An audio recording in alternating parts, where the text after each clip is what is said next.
जय श्री कृष्णा शुभ सकाळ सांग मैंने तो मोर आउ गोटे फ्रेश मिनी ब्लॉग को आपण मान सहित सेयार करने जाऊँगी।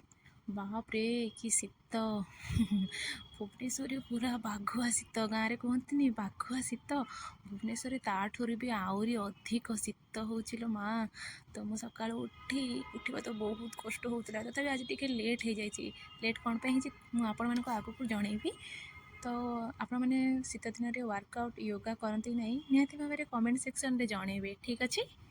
तो मुझे जल्दी अच्छी से जल्दी जल्दी वर्कआउट योगा कर चलती कारण मत आज गोटे जगह को जीवार अच्छी।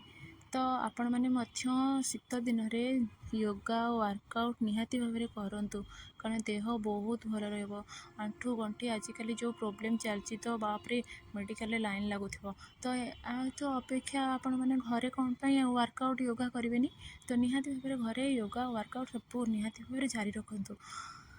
तो काली मुझे उठा लेट कौन है कि जेहेतु आज मोर जन्मदिन थिला तो सका उठापी लेट हो गला राति समस्ते विश करते तो समस्त को रिप्लाई दौ दौ दौ दौ शोला बेलू राति गोटे बापरे जेहेतु समस्ते समस्ते मत विश कर रिप्लाई देवा ही पड़ो ना।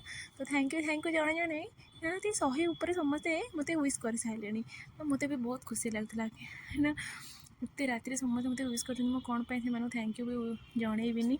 तो समस्त जन शोला बेलू बहुत लेट होता सका भाई मैंने माँ समस्ते कॉल कर विश कले समस्त को थैंक यू मत मो बर्थडे विश कर।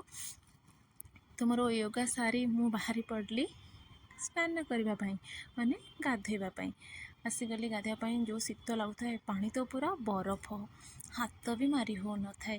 आज छुट्टी थिला ड्यूटी ड्रेस भी सफा करार अच्छी तो से चली ड्रेस भी सफा करी गाधेबी नित्यकर्म सारी एकाथरके बाहर की जीपी।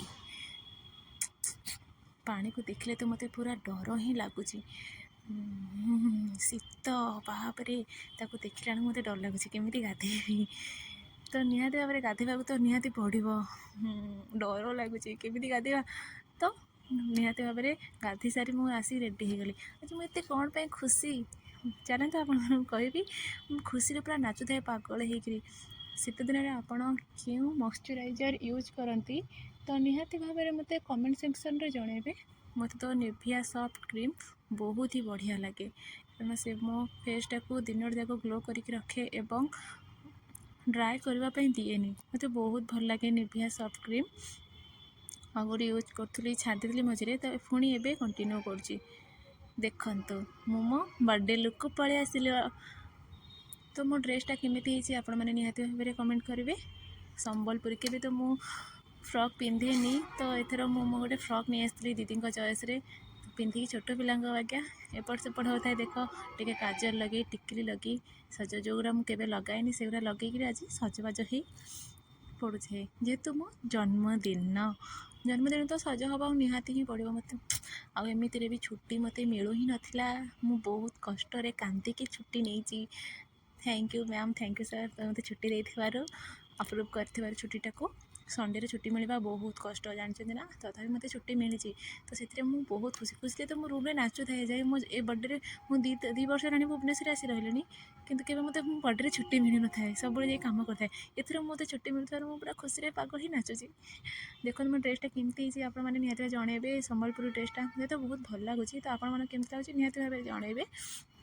दीदी मोर मंदिर जबार तो मु बाहरी पड़ू आम दिज मंदिर आसी पूजा सारी तो आमको आउ गोटे जगह को जबार तो मुझे ठाकुर को प्रार्थना कर पूजा टिके करदेली जेहेतु प्रभु सब समस्त भले रखु एतिकी मोर आउ कि दरकार नहीं समस्त भले रखु खाली मो परिवार को नुह समस्त को भले रखु बस बाहरी पड़ू आम दिज जेजेमा आने जेजेमा गाड़ी तो थिला 10:40 आसिक हो गला 10:20 आमको 20 मिनट भितर बस स्टैंड पहुँचवा आम जा पहुँचला बेलू जेजेमा आसी ठिया होती तो जेजेमा आसी ठिया होगी हाथ हलो था से अलरेडी आना से जानते ଦେଖନ୍ତୁ ଘରୁ ଆଜି ଆମର କେତେ ଜିନିଷ ଆସିଥିଲା। ମୁଁ ତ ପୁରା ଦେଖି ଖୁସିରେ ପୁରା ପାଗଳ ଆଉ। ଭାବରେ କ୍ଷୀର ଦେଖି ବୋଧେ ପିଇଦେବି, ପିଠା ଦେଖି ବୋଧେ ଖାଇଦେବି। ଦିଦି କହୁଛି ତୁ ଅସୁର ବାଗା ରାକ୍ଷାସୁଣୀ ବାଗା କାହିଁ ହେଉଛୁ। ଆଉ ମୋ ପିଠାଟାକୁ ଧରି ଥାଳିରେ ପିଠା ସବୁ ଅଜାଡ଼ିଲି ଜରିରୁ।